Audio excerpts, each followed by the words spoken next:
व्यंग लेख का शीर्षक है स्मृति जी का गुस्सा। केंद्रीय मंत्री स्मृति ईरानी सदन के भीतर बोले या बाहर, सास बहू सीरियल का सा मजा बांध देती है।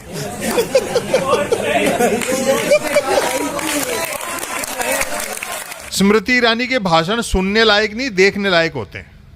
तनाव मुक्ति के लिए खुलकर हंसना चाहते हैं तो स्मृति ईरानी को भाषण देते हुए सिर्फ देखें। हाल ही में मणिपुर में अपनी सरकार की घोर विफलता के बचाव में संसद में दिए गए मंत्री महोदया के आवेश भरे भाषण के सामने प्लास्टिक स्टिकर पर छपे गुस्से वाले काले केसरिया हनुमान भी मुस्कुराते हुए लगे।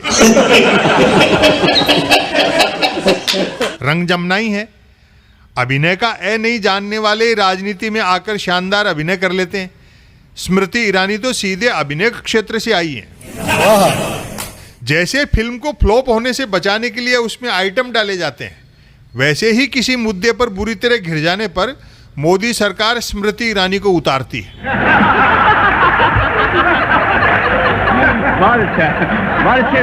मणिपुर हिंसा वाली उलझन से सरकार को बाहर निकालने के लिए स्मृति ईरानी ने संसद में क्या गजब एक्टिंग की। 90 डिग्री पर तनी हुई तर्जनी मानो सुदर्शन चक्र धारण कर रखा हो। जिह्वा पर सरस्वती की बजाय दुर्गा बैठी थी और आंखें इस कदर निकल पड़ रही थीं कि चश्मा नहीं लगा होता तो बाहर ही आ पड़ती।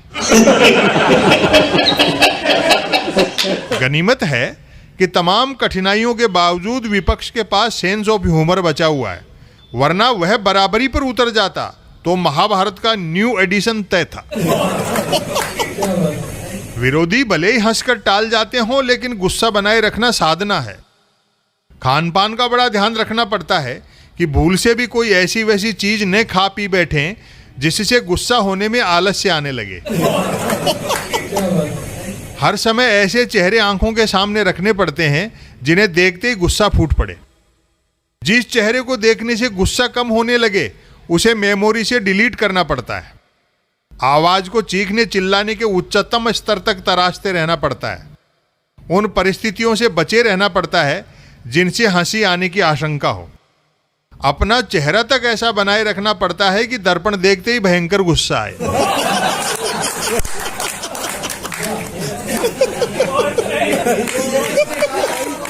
सकारात्मक खबर यह भी सुनने में आ रही है कि स्मृति ईरानी का गुस्सा थेरेपी का काम करने लगा है। जो पति देर रात झूमते झामते लौटते थे और पत्नी के बनाए भोजन में मीन मेख निकालते थे, पत्नी द्वारा स्मृति ईरानी के भाषणों वाले वीडियो दिखाने के बाद वे न सिर्फ सूर्यास्त से पहले नीची गर्दन किए घर में घुसते हैं, बल्कि पत्नी से ये और पूछते हैं कि आज कौन सी सब्जी बनाऊं। कई गृहिणियां तो यह तक करने लगी हैं कि बिना लड़े झगड़े पति को उचित मैसेज देने के लिए तेज आवाज में YouTube पर स्मृति ईरानी के भाषण की क्लिप चालू कर देती। कैबिनेट की मीटिंग में जैसे ही स्मृति ईरानी एंट्री लेती होंगी, रक्षा मंत्री राजनाथ सिंह वहां बैठे अन्य मंत्रियों से जरूर धीमे से कहते होंगे, चुप होकर सीधे बैठ जाओ, स्मृति ईरानी जी आ रही हैं।